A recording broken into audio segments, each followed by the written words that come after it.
प्रधानमंत्री श्री नरेंद्र मोदी जी समस्त को आह्वान करिसेंती जे हमर जहाँ सांस्कृतिक धरोहर जहाँ हमर मंदिर सेटा देश सारा मंदिर को सफा सुतरा करा जाओ से भली गोटे सफाई अभियान आरंभ करा जाइछि। से माध्यम रे आज महाप्रभु झाड़ेश्वर दर्शन पर आमे मु और प्रताप नना मिसिकी एठी सफा सुतरा कार्यक्रम आरंभ कलु। रेलवे स्टेशन जाइथिले sir, railway station Baleshwar station रे जहाँ सीढ़ी कथाटा थिला मो नजर को आसथिला। प्रताप नना भी कहिथिले, जिला अध्यक्ष भी कहिथिले। सेठी आज मु सकाळे तदंत कली, निजे निरीक्षण कली और जनरल मैनेजर और डीआरएम को कहली जे वॉर फुटिंग रे शीघ्र ते शीघ्र आसंता 5-6 मास भितरे मैक्सिमम टू मैक्सिमम 8-9 मंथ्स भितरे एई सीढ़ीटा रेडी करा जाओ।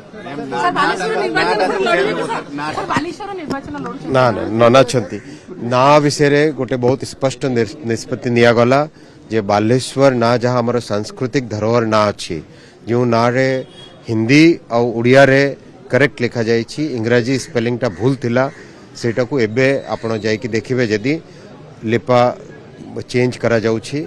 आसंता 2-3 दिन भितरे कंप्लीट नाटा करेक्शन हे जिवो।